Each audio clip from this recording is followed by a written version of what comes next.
DTV news కి స్వాగతం. బులెటిన్లో ముందుగా హెడ్లైన్స్ చూద్దాం. శ్రీకాళహస్తీశ్వర కాలభైరవ స్వామికి అభిషేక పూజలు, అధిక సంఖ్యలో పాల్గొన్న భక్తులు. నన్నెందుకు హౌస్ అరెస్ట్ చేశారు? అమరావతి మీద రీసెర్చ్ చేయాలని అనుకోవడం తప్ప. ఏపీపీసీ అధ్యక్షురాలు వైఎస్ షర్మిల కూటమి ప్రభుత్వంపై ప్రశ్నల వర్షం. సింహాచల పుణ్యక్షేత్రంలో ఘోర దుర్ఘటన, గోడకూలి 7 భక్తుల మృతి, పలువురికి గాయాలు. ఫీజు కట్టలేదంటూ హాల్ టికెట్స్ ఇవ్వని కాలేజీ యాజమాన్యం, పరీక్షకు దూరమైన 100కు పైగా విద్యార్థులు. ఈఏపీ సెట్ పరీక్షకు 1 నిమిషం ఆలస్యంగా చేరుకున్న విద్యార్థిని నిబంధనల ప్రకారం పరీక్షకు అనుమతించని శ్రీనిధి ఇన్స్టిట్యూట్ ఆఫ్ టెక్నాలజీ యాజమాన్యం. బియ్యం లబ్ధిదారుల ఇంట మంత్రుల భోజనం, ఆనందం వ్యక్తం చేసిన ఆతిథ్య కుటుంబం. సింహాచలం పుణ్యక్షేత్రంలో గోడ కూలిన ఘటన దురదృష్టం, దేవాదాయ శాఖ మంత్రి ఆనం రామనారాయణ రెడ్డి వెల్లడి. జన సైనికులు వీర మహిళల ప్రేరణి, జనసేన పార్టీకి శ్వాస, జనసేన పార్టీ అధ్యక్షులు పవన్ కళ్యాణ్. కుల వ్యవస్థను వ్యతిరేకించి సమానత్వాన్ని ప్రబోధించిన అభ్యుదయవాది మహాత్మా శ్రీ బసవేశ్వర. బసవేశ్వర 892వ జయంతికి నివాళులర్పించిన తెలంగాణ ముఖ్యమంత్రి మరియు ఇతర మంత్రులు. కుల వ్యవస్థను వ్యతిరేకించి మానవత్వాన్ని ప్రబోధించిన అభ్యుదయవాది మహాత్మా శ్రీ బసవేశ్వర. Deputy CM Bhatti Vikramarka. శ్రీకాళహస్తీశ్వర ఆలయంలో కాలభైరవ స్వామికి అభిషేకం శాస్త్రయుక్తంగా నిర్వహించారు.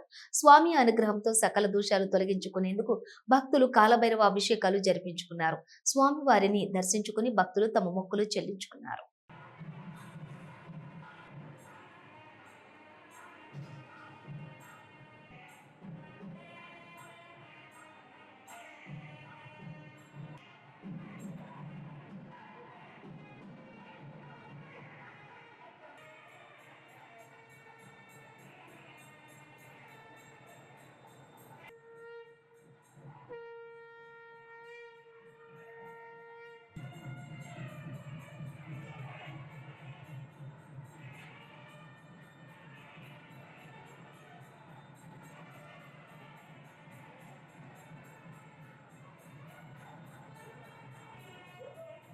నన్నెందుకు హౌస్ అరెస్ట్ చేశారో సమాధానం చెప్పాలని డిమాండ్ చేశారు వైఎస్ షర్మిల.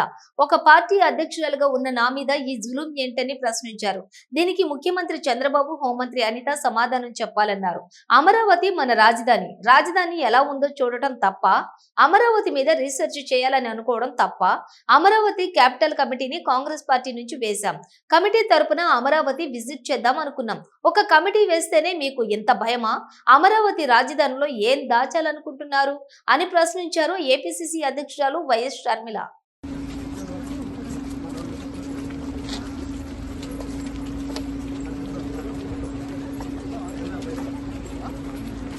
సింహాచలం ప్రమాద ఘటనా స్థలి దగ్గర ఎన్డీఆర్ఎఫ్, ఎస్డీఆర్ఎఫ్, ఫైర్, పోలీస్ బృందాలు సహాయక చర్యలు చేపట్టాయి.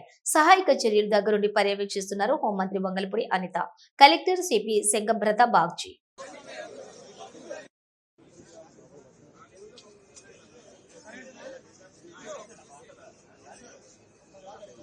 10 నెలలుగా ఫీజు రీయింబర్స్మెంట్ బకాయిలు ప్రభుత్వం విడుదల చేయకపోవడంతో విద్యార్థులను పరీక్షలకు కూడా అనుమతించిన ఇంజనీరింగ్ కళాశాల యాజమాన్యాలు, మార్కాపురంలోని ఇందిరా ఇంజనీరింగ్ కళాశాల యాజమాన్యం ఫీజులు కట్టలేదనే నెపంతో విద్యార్థులకు హాల్ టికెట్లు ఇచ్చేందుకు నిరాకరించింది. దీంతో సుమారుగా 100 మందికి పైగా విద్యార్థులు పరీక్ష రాయలేకపోయారు. ఇంజనీరింగ్ ద్వితీయ సంవత్సరం చదువుతున్న విద్యార్థులు మాకు ఫస్ట్ ఏం చెప్పారంటే జాయిన్ అయ్యేటప్పుడే యూనివర్సిటీ ఫీజు మీరు కట్టుకోవాలి, జేవిడి పడితే మాత్రం మీరు కట్టాలి, అంతే, అంతకు మించి మీరు ఎక్కువ అమౌంట్ పే చేయాల్సిన అవసరం లేదు, మీకు ఎటువంటి ప్రెజర్ పెట్టమని చెప్పి చెప్పారు. ఇప్పుడు మా దగ్గర బాండ్ పేపర్స్ కూడా ఉన్నాయి. వాళ్ళు ఇప్పుడు ఏమైనా ప్రెజర్ చేస్తున్నారంటే 1 lakh కడితే తప్ప మేము మీకు హాల్ టికెట్స్ ఇయ్యము అని చెప్పారు. సర్లే అని చెప్పి ఇస్తారేమో అని చెప్పి 10:30 వరకు వెయిట్ చేస్తాం. అయినా కూడా వాళ్ళు రెస్పాండ్ కావట్లేదు. సార్ వాళ్ళు అయితే అస్సలు రెస్పాండ్ కావట్లేదు. ఇప్పుడు మాకు 2 పరిష్కారాలు కావాలి. ఓటీ ఎగ్జామ్ ఉంది మాకు. ఇప్పుడు దానికి పాస్ చేపిస్తారా ఒకటి, లేదంటే ఇప్పుడు మనం లోపలికి ఇన్వాల్వ్ చేపిస్తారా రెండు, అంతే సార్. మాకు సబ్జెక్ట్ ఫెయిల్ అయినట్టు ఇంకా మాకు సొల్యూషన్ కావాలి సార్. అంటే చదువుకుంది వేస్ట్ అబ్సెంట్ అయినట్టు సార్ అమౌంట్ గవర్నమెంట్ అమౌంట్ పడి మేము కట్టుకోకుండా ఉంటే మా తప్పు ఉండేది సార్. దాని అమౌంట్ పడుకోకుండా మమ్మల్ని అడుగుతున్నారు, పేరెంట్స్ కి ప్రెజర్ పెడుతున్నారంటే మేమేం చేయలేము సార్. దానికి ఒక్క నిమిషం ఆలస్యమందని ఈఏపీ సెట్ పరీక్షకు అనుమతించలేదు యాజమాన్యం. జనగామ జిల్లా స్టేషన్ గన్పూర్కు చెందిన స్పందన అనే అమ్మాయి టీజీ ఈఏపీసీటీ పరీక్ష రాసేందుకు శ్రీనిధి ఇన్స్టిట్యూట్ ఆఫ్ టెక్నాలజీకి వచ్చింది. అయితే మధ్యాహ్నం 3 గంటలకు పరీక్షా కేంద్రం వద్దకు రావాల్సి ఉండగా 3 గంటల 1 నిమిషంకు ఆలస్యంతో వచ్చింది. దీంతో 1 నిమిషం ఆలస్యమైందని అధికారులు ఆమెను పరీక్ష రాసేందుకు అనుమతించలేదు. కాలేజ్ అడ్రస్ సరిగా తెలియక ఇతరులను అడుగుతూ వచ్చేసరికి ఆలస్యమైందని, గేట్ లోపలికి సరైన సమయానికే వచ్చినప్పటికీ అబ్జర్వర్ 1 నిమిషం లేట్ గా వచ్చారు అని అనుమతి ఇవ్వలేదంటూ కన్నీరు పెట్టుకుంది విద్యార్థిని. స్పందన ఎంసెట్ ఎగ్జామ్ రాయడానికి వచ్చిన, ఎగ్జాక్ట్లీ 3 o'clock వచ్చిన సార్ అలౌ చేయలేదు. నేను చాలా దూరం చెల్లి వచ్చిన, జనగాం డిస్టిక్ అవతల నుంచి వెళ్ళి 3 hours జర్నీ ఉంటుంది. ఎగ్జాక్ట్లీ 3:02కి వచ్చిన, ఆల్రెడీ ఇక్కడ 3 o'clock అనే ఉంది. అయినా నేను ముందు వచ్చినా కానీ వాళ్ళు అలౌ చేయలేదు. కాల్ కూడా రిక్వెస్ట్ చేసినాను చాలా, అసలు రిక్వెస్ట్ కూడా యాక్సెప్ట్ చేయట్లేదు. ఎగ్జాక్ట్లీ 3 o'clock అని అంటున్నాను. లోపలికి వెళ్ళినాక ఒక 1/2 hour తర్వాత ఎగ్జామ్ స్టార్ట్ చేస్తారు. ఆల్రెడీ నేను ఎంసెట్ ఎగ్జామ్ రాసిన, మళ్ళీ ఇప్పుడు వచ్చినా కూడా అలౌ చేయట్లేదు. అసలు ఎగ్జామ్కి చాలా రిక్వెస్ట్ చేసినా కానీ యాక్సెప్ట్ చేయట్లేదు వాళ్ళు. ఎగ్జాక్ట్లీ 3:02కి వచ్చిన, నేను 2.5 hours జర్నీ చేసి వచ్చేసిన. ఇక్కడ వచ్చినాక కొంచెం ఒక 2 minutes లేట్ అయింది. అడ్రస్ లేట్ అయిపోయింది. మీరు ఎక్కడి నుంచి వచ్చారో మీకు ఏదైనా అడ్రస్ తెలుసా? ఇక్కడ అడ్రస్ తెలియదు. జనగాం అవతల వేరే విలేజ్ ఉంటుంది మాది, స్టేషన్ కనుకోరు. అంత దూరం చెల్లి వచ్చినాము. ఆదిలాబాద్ నుంచి వాళ్ళు వచ్చినా కూడా దూరం, ఇక్కడ స్టే చేసి అని చెప్తున్నారు. ఇక్కడ మేము లాంగ్ నుంచి వచ్చినా కానీ మేము ఒక 2 minutes లేట్ అయిపోయింది. ఎగ్జాక్ట్లీ 3:02కి వచ్చినాం మేము. ఇక్కడ సార్ కి రిక్వెస్ట్ చేసినా యాక్సెప్ట్ చేయట్లేదు, అలౌ చేయట్లేదు. గేట్ ఆల్రెడీ 2 minutes కూడా క్లోజ్ ఇలా వచ్చి లోపలికి రాగానే వెళ్ళిపోండి అని చెప్పి. గేట్ లోపల పోయిన తర్వాత అబ్జర్వర్ కూడా కలిసారు కదా, అబ్జర్వర్ ఏమన్నారండి? మీరు అబ్జర్వర్ వెళ్ళిపోండి అని చెప్పి కాళ్ళు కూడా పట్టుకున్నాం మేము. వెళ్ళిపోండి అని చెప్పేసి వాళ్ళు యాక్సెప్ట్ చేయట్లేదు అసలు. వాళ్ళు ఇక్కడ ఇన్నే ఉన్నారు వాళ్ళు. నేను రిక్వెస్ట్ చేసిన సార్ ఒక 2 minutes అంటే మీరు ఏం చెప్పినా నేను వినను, మీరు వెళ్ళిపోండి అని చెప్పేసి. మీరు పేరెంట్స్ అండి? Parents sir. చెప్పండి, ఏం జరిగింది అసలు? మీ పాపకు వచ్చేసినాం సార్, మేము లాంగ్ నుండి వచ్చేసినాం. వచ్చినాక 3 o'clock ఇక్కడికి వచ్చేసినాం. 2 నిమిషాలు లోపలికి పోయినాం సార్. పోయినాక సార్ను రిక్వెస్ట్ చేసి బదులైనా కూడా తీసుకునే టైం అయిపోయిందని వెళ్ళిపో అని నెట్టేస్తాం సార్. వరంగల్ జిల్లా జీడబ్ల్యూఎంసీ పరిధిలోని బిఆర్ నగర్ నందు సన్నబియ్యం లబ్ధిదారుల గృహంలో కుటుంబ సభ్యులతో కలిసి భోజనం చేశారు రాష్ట్ర రెవెన్యూ, హౌసింగ్, సమాచార, పౌర సంబంధాల శాఖ మంత్రి, ఉమ్మడి వరంగల్ జిల్లా ఇన్ఛార్జి మంత్రి పొంగిలేటి శ్రీనివాస్ రెడ్డి, రాష్ట్ర అటవీ, దేవాదాయ, పర్యావరణ శాఖ మంత్రి వర్యులు కొండ సురేఖ.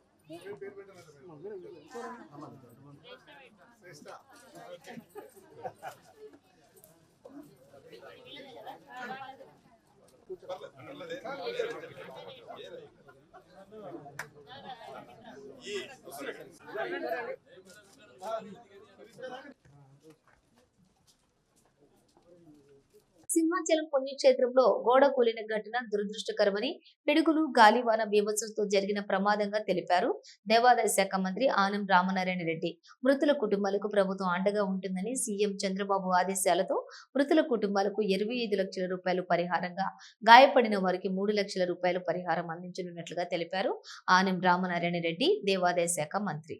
ప్రకృతి వైపరీత్యంలో జరిగినటువంటి అనుకోని గాలులు, వర్షాల వల్ల, పిడుగుల వల్ల జరిగినటువంటి ఈ అవాంతరానికి ఇవాళ అందరం మా బాధను వ్యక్తం చేస్తున్నాం. చనిపోయిన కుటుంబాలకి, ఆ కుటుంబ సభ్యులకి సానుభూతిని, సంతాపాన్ని వ్యక్తం చేస్తూ, అలాగే మరొక 3 క్షతగాత్రులు అయ్యారు.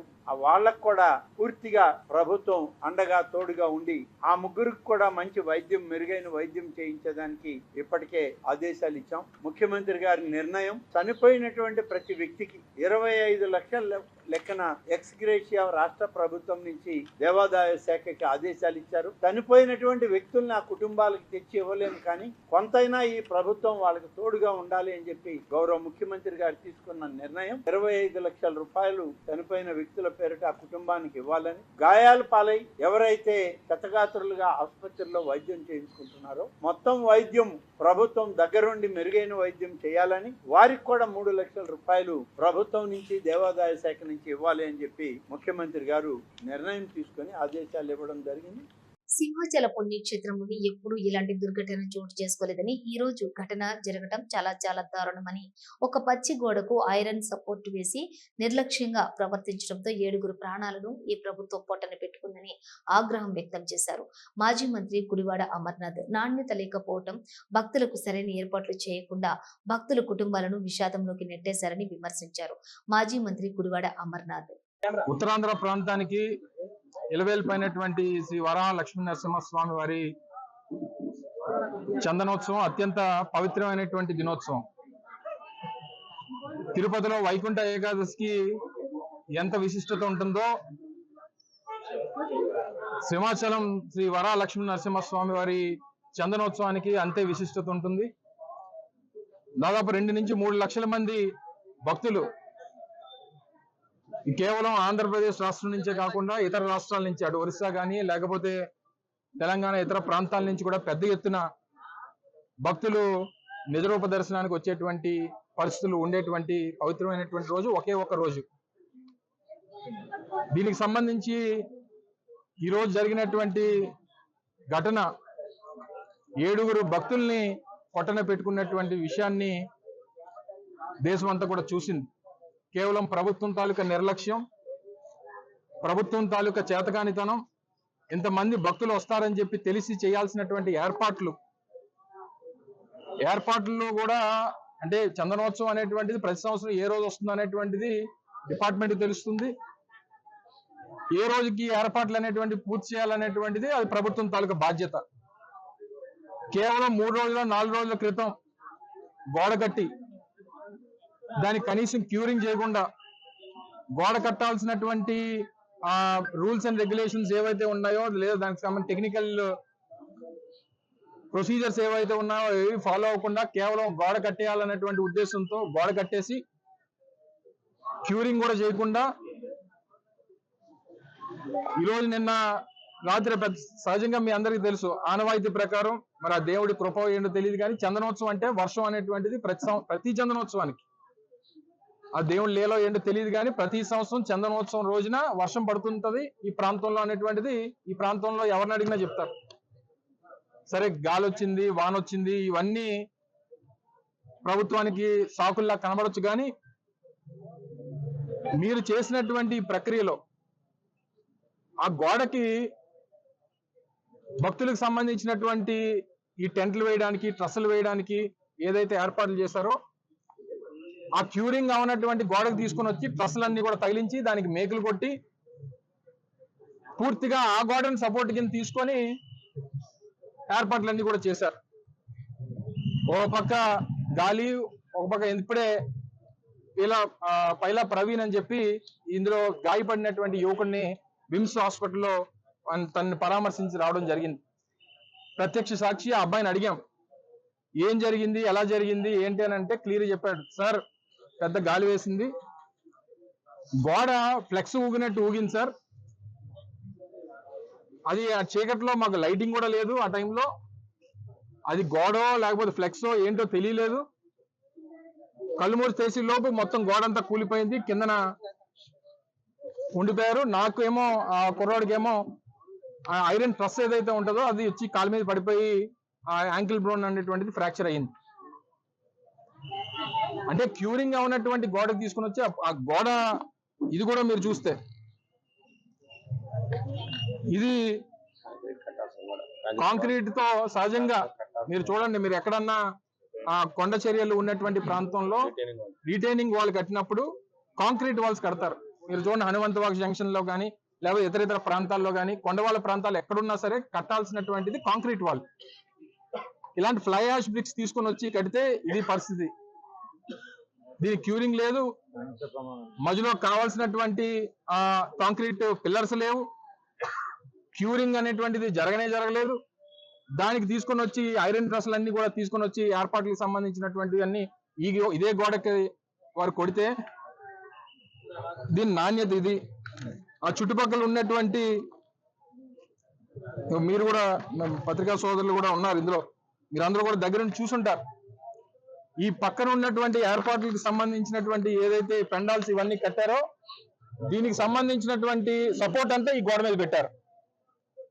సహజంగా గాలి వచ్చినప్పుడు ఏమవుద్ది, అటు ఇటు పెద్ద ఎత్తున పెద్ద గాలి వచ్చింది, ఆ ఊగింది అంతా తీసుకుని వచ్చి ఆ కొండ చర్యలతో పాటు పూర్తిగా భక్తుల మీద పడిపోయి అక్కడికక్కడే 7 మరణించారు. మా కుటుంబ సభ్యుల తాలూకా రోదన చూస్తే వాళ్ళని ఎవరు ఓదార్చేటువంటి పరిస్థితి లేదు. 30 ఏళ్ల కుర్రవాడు, 27 ఏళ్ల ఆయన భార్య, ఆ భార్య తల్లి, వాళ్ళ మేనత్త, 2 యువకులు, అంబాజీపేటకి సంబంధించినటువంటి 2 యువకులు, ఒక స్టీల్ ప్లాంట్ లో పనిచేస్తున్నటువంటి ఒక ఎంప్లాయ్. వారు కేవలం భక్తులుగా దేవుడి దర్శనానికి వచ్చి ఆ నిజరూప దర్శనం చేసుకుందామని చెప్పి రాత్రి 2 గంటలకి క్యూ లైన్ లో 300 రూపాయల లైన్ లో నిలబడి బాధ్యత లేకుండా ఈ రకమైనటువంటి పనులు ఇటువంటి నిర్మాణాలు చేసినప్పుడు ఆ పక్క నుంచి లైన్ అయితే తీసుకొని వెళ్ళడానికి వీల్లేదు. సపోర్టింగ్ లేదు, క్యూరింగ్ అవ్వలేదు, నాణ్యత లేనటువంటి గోడలు కట్టి ఆ గోడ పక్కనే మీరు తీసుకొని వచ్చి క్యూ లైన్ లో పెడితే గోడ కూలిపోయి 7 చనిపోతే ఎవరు తీసుకొచ్చి ఇస్తారు ఆ కుటుంబానికి? ఆ కుటుంబ సభ్యుల్ని తీసుకొచ్చేటువంటి అవకాశం ఎవరికన్నా ఉందా? ఈరోజు ఆ కుటుంబ సభ్యుల తాలూకు రోదన, ఒకే కుటుంబంలో 4 అంటే ఆ తాలూకు కడుపుకోత. దేవుడి దర్శనానికి వెళ్ళి తిరిగి ఆ పరలోకానికి కలిసిపోయారంటే దీని అంతటికి ఎవరికి ఇంకా ప్రభుత్వంలో ఉన్నటువంటి పెద్దల మాటలు చూస్తుంటే అసలు ఆశ్చర్యం వేస్తా ఉంది. దీన్ని కూడా రాజకీయం చేయాలని కాంట్రాక్టర్ ఎప్పుడు కట్టారు, ఏ ప్రభుత్వంలో కట్టారు, ఈ కాంట్రాక్టర్ ఎవరికి ఇచ్చారు? ఇదా ఈ సమయంలో రాజకీయాలు మాట్లాడడానిక? వైఎస్ఆర్ కాంగ్రెస్ పార్టీ డిమాండ్ చేస్తా ఉంది, ప్రతి కుటుంబం చనిపోయినటువంటి ప్రతి వ్యక్తికి ఆ కుటుంబ సభ్యులకు ₹1 కోటి ఎక్స్గ్రేషియా ఇవ్వాల్సిందే, ప్రభుత్వం నుంచి ఒక ఉద్యోగం ఇవ్వాల్సిందే. అది మేము అడుగుతుంది కాదు, కుటుంబ సభ్యులు అడుగుతా ఉన్నారు. క్రియాశీలక సభ్యత్వ కిట్ల పంపిణీలో సేవలు అందించిన వాలంటీర్లతో జనసేన పార్టీ అధ్యక్షులు ఉప ముఖ్యమంత్రి పవన్ కళ్యాణ్ సమావేశమయ్యారు. జన సైనికులు, వీర మహిళల ప్రేరణే జనసేన పార్టీకి శ్వాస అని, జనసేన పార్టీకి కార్యకర్తల బలమే ప్రధాన శక్తి అని అన్నారు పవన్ కళ్యాణ్. మీ అందరికీ నా కృతజ్ఞతలు తెలియజేయడానికి, నా థ్యాంక్స్ చెప్పడానికి. మీరే కనుక లేకపోతే ఒక పార్టీని నడపడం చాలా కష్టమైంది. జనసేనకి బలం కూడా నేను మిమ్మల్ని నమ్ముతాను తప్ప నాయకులు ఉండాలి, రావాలి. కానీ ఏ పార్టీకైనా ముఖ్యంగా మనలాంటి పార్టీకి మనం గెలుపులో ఎదగలేదు, ఓటమిలో ఎదిగాం. అలాంటి ఓటమిలో నిలబడి ఇంకా మీరు భరోసా ఇచ్చారు నాకు. అందుకని ప్రత్యేకించి నేను మీకు ధన్యవాదాలు తెలుపుకుంటూ ఈరోజు కిట్స్ పంపిణీకి మీరందరూ మనస్ఫూర్తిగా వాలంటీర్ చేసి అందరికీ ముందు తీసుకెళ్తాం. మీ అందరికీ నా పేరున ప్రతి ఒక్కరికి నా హృదయపూర్వక ధన్యవాదాలు తెలుపుకుంటా ఉన్నాను. కుల వ్యవస్థను వ్యతిరేకించి సమానత్వాన్ని ప్రబోధించిన అభ్యుదయవాది మహాత్మా శ్రీ బసవేశ్వర 892వ జయంతి సందర్భంగా ఆ మహనీయుడికి నివాళులర్పించారు తెలంగాణ ముఖ్యమంత్రి మరియు ఇతర మంత్రులు. బసవేశ్వరుడి 892వ జయంతి ఉత్సవ కార్యక్రమాన్ని ఏర్పాటు చేసిన కార్యక్రమ అధ్యక్షులు, జహీరాబాద్ పార్లమెంట్ సభ్యులు మిత్రులు సురేష్ షట్కర్ గారు, వీరశైవ లింగాయత్ సమాజం నుంచి వచ్చిన వివిధ పెద్దలు, ఈ కార్యక్రమంలో నాతో పాటు ముఖ్య అతిథులుగా పాల్గొన్న తెలంగాణ ఉప ముఖ్యమంత్రి వర్యులు మిత్రులు బట్టి విక్రమార్క గారు, మంత్రివర్గ సహచరులు పొన్నం ప్రభాకర్ గారు, మాజీ పార్లమెంట్ సభ్యులు, మంత్రివర్యులు, అదేవిధంగా కాంగ్రెస్ పార్టీ అధ్యక్షులు వి హనుమంతరావు గారు, మాజీ మంత్రివర్యులు షబ్బీర్ అలీ గారు, మిత్రులు వేం నరేందర్ రెడ్డి గారు, హరకర వేణుగోపాలరావు గారు, ఇక్కడికి విచ్చేసిన వీరశైవ లింగాయత్ సోదరులందరికీ కూడా బసవన్న జయంతి ఉత్సవ శుభాకాంక్షలు. బసవన్న సామాజిక చైతన్యం కలిగించిన సంఘ సంస్కర్తనే కాదు, సమాజంలో అనేక మార్పులకు పునాదులు వేసి 12వ శతాబ్దంలోనే ప్రపంచ పరిజ్ఞానాన్ని అందిపుచ్చుకొని సమాజంలో రావలసిన మార్పులను ఏ విధంగా తీసుకురావాలన్న ఆలోచన ఈ సమాజానికి అందించిన గొప్ప విప్లవకారుడు. విప్లవకారుడు అంటే తుపాకీ పట్టుకుంటేనే విప్లవకారుడు కాదు. సమాజంలో ఒక రాడికల్ చేంజ్ కోసం ప్రయత్నం చేసే వాళ్ళు ఎవరైనా విప్లవకారులే. అలాంటి సంఘ సంస్కర్త అయిన బసవన్న జయంతి సందర్భంగా తెలంగాణ రాష్ట్ర ప్రభుత్వం 10వ తరగతి పరీక్షా ఫలితాలను అందించడం, 4,96,000 మంది విద్యార్థులు ఈ పరీక్షల్లో పాల్గొని ప్రభుత్వ పాఠశాలలు ముఖ్యంగా రెసిడెన్షియల్ స్కూల్స్లో చదువుకుంటున్న విద్యార్థులు ప్రైవేటు పాఠశాలల కంటే మెరుగైన ఫలితాలను సాధించడము ఈ ప్రభుత్వం యొక్క పనితీరుకు గీటురాయి. మనస్ఫూర్తిగా సిబ్బందిని విద్యార్థులను నేను అభినందిస్తున్నా. మహాత్మా శ్రీ బసవేశ్వర 892వ జయంతి సందర్భంగా ఆ మహనీయుని గురించి మంత్రి పొన్నం ప్రభాకర్ మాట్లాడారు. శ్రీ మహాత్మా బసవేశ్వరుడి 892వ జయంతి సందర్భంగా వారి జన్మదిన జయంతి వేడుకల్లో పాల్గొంటున్న గౌరవ ముఖ్యమంత్రి గారు, ఉప ముఖ్యమంత్రి గారు, మా సోదరుడు సురేష్ షెట్కర్ గారు, అదేవిధంగా వేదిక మీద ఉన్న పెద్దలు, ఇక్కడికి విచ్చేసినటువంటి వీరశైవ లింగాయత్ సోదరు అందరూ కూడా హృదయపూర్వకంగా నమస్కారాలు. 892 సంవత్సరాలు ఇంతకుముందే మిత్రుడు మాట్లాడినట్టుగా ఆనాడే లింగ వివక్ష లేకుండా, కుల వివక్ష లేకుండా, మత వివక్ష లేకుండా ఒక సభ్య సమాజాన్ని నిర్మించడానికి ప్రయత్నం చేసినటువంటి మరి మహాత్మా ఈరోజు మనము వారి జయంతి, బసవన్న గారి జయంతి జరుపుకుంటా ఉన్నాం. 892 సంవత్సరాల క్రితమే ఆలోచన చేయగలిగి అటువంటి ఆలోచన పరిక్రమణ జరుగుతూ ఈరోజు మొత్తం యావత్ సమాజం అంతా కూడా ఈ ఒక సంక్షేమం, సామాజికంగా న్యాయం జరగాలనే ఆలోచన కోణం కాడికి మూల కేంద్రంగా చేరుతూ ఉంది. ఇటువంటి పరిస్థితుల్లో కూడా కొంతమందికి ఇంకా జ్ఞానోదయం కలిగేటువంటి పరిస్థితుల్లో లేరు. ఉదాహరణకు తెలంగాణ ప్రభుత్వం తరఫున రాహుల్ గాంధీ గారు భారత్ జోడో యాత్ర చేసే సందర్భం లోపల ఇప్పటికీ ఉన్నటువంటి అసమానతలు తొలగించాలని, అందరికీ న్యాయం జరగాలని ఆనాడు ఎట్లయితే బసవన్న గారు అనుకున్నారో ఆనాటి ఆలోచన ప్రకారంగా రాహుల్ గాంధీ గారు ఇవాళ భారత్ జోడోలో జితన ఆబాది ఉతన ఇసాదారి అనే ఆలోచనతో అందరికీ సామాజిక న్యాయం జరగాలని ఆలోచన చేసి ప్రకటన చేస్తే రేవంత్ రెడ్డి గారి నాయకత్వంలో ఏర్పడ్డ ఈ ప్రభుత్వం తెలంగాణలో ఉన్నటువంటి వారందరికీ న్యాయం జరగాలని, ముఖ్యంగా ఏ సామాజిక న్యాయం కొరకైతే మనం అడుగుతా ఉన్నామో ఆ సామాజిక న్యాయం జరగాలనే ఆలోచనతో ఈరోజు తెలంగాణ వ్యాప్తంగా కుల సర్వే జరిగింది. కుల వ్యవస్థను వ్యతిరేకించి సమానత్వాన్ని ప్రబోధించిన అభ్యుదయవాది మహాత్మా శ్రీ బసవేశ్వర 892వ జయంతి సందర్భంగా ఆ మహనీయుడికి నివాళులర్పించి ఆయన చేసిన సదా ఆచరణీయమంటూ మాట్లాడారు ఉప ముఖ్యమంత్రి బట్టి విక్రమార్క. గౌరవ రాష్ట్ర ముఖ్యమంత్రి వర్యులు శ్రీ రేవంత్ రెడ్డి గారికి, గౌరవ రాష్ట్ర మంత్రివర్యులు శ్రీ పొన్నం ప్రభాకర్ గారికి,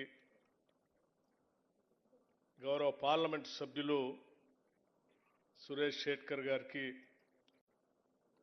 గౌరవ మాజీ పార్లమెంటు సభ్యులు రాష్ట్ర కాంగ్రెస్ కమిటీ మాజీ అధ్యక్షులు శ్రీ హనుమంతరావు గారికి, గౌరవ రాష్ట్ర ప్రభుత్వ సలహాదారులు షబ్బీర్ అలీ గారికి, గౌరవ రాష్ట్ర ప్రభుత్వ సలహాదారులు వేం నరేందర్ రెడ్డి గారికి, అట్లాగే గౌరవ రాష్ట్ర ప్రభుత్వ ప్రోటోకాల్ చైర్మన్ శ్రీ హరకర వేణుగోపాల్ గారికి, వేదిక మీద ఉన్నటువంటి బసవేశ్వర ఉత్సవ కమిటీ సభ్యులందరికీ, పెద్దలందరికీ, కార్యక్రమానికి ఇక్కడికి వచ్చేసినటువంటి పెద్దలందరికీ, పాత్రికేయ మిత్రులకి అందరికి కూడా ముందుగా నా హృదయపూర్వకమైనటువంటి నమస్కారాలు. భారతదేశ సమాజానికి సంబంధించినంతవరకు ఒక గొప్ప రోజుగానే మనం అందరం భావించాలి. దేశంలో ఉన్నటువంటి అనేక రుగ్మతల పైన పోరాటం చేసి ఈ దేశంలో సమసమాజ స్థాపన జరగాలని, కులాలకి మతాలకి అన్నిటికీ అతీతంగా మనుషులంతా ఒక్కటే అని ఆనాడే 12వ శతాబ్దంలో చెప్పినటువంటి మహానుభావుడు పుట్టినటువంటి రోజు ఇది, బసవేశ్వరుడి జయంతి. ఈరోజు మనం అందరం ప్రజాస్వామ్య దేశంలో భారత రాజ్యాంగాన్ని అనుసరించి వారు చెప్పినట్టు అంశాలనే చట్టబద్ధంగా ఈరోజు మనం చేయటం కోసం ప్రయత్నం చేస్తూ ఉన్నాం. ఇంత పెద్ద ఎత్తున చట్టబద్ధంగా చేసే కార్యక్రమానికి కూడా ఇంకా ఎన్నో ఆటంకాలు, ఎన్నో ఇబ్బందులు ఎదుర్కొన్నటువంటి ఈ రోజుల్లోనే మనం చూస్తూ ఉన్నాం. అటువంటిది 12వ శతాబ్దంలోనే మరి ఆ రోజుల్లో రాజరిక వ్యవస్థలో అన్ని కట్టుబాట్ల మధ్యన పుట్టినటువంటి బసవేశ్వరుడు ఆ సమాజానికి వ్యతిరేకంగా నిలబడి ఇది కాదు జీవన విధానం అని చెప్పి ఆయన ఒక కొత్త సిద్ధాంతాన్ని భారతదేశానికి అందించి ఒక గొప్ప కార్యక్రమాన్ని, నినాదాన్ని దేశానికి అందించాడు.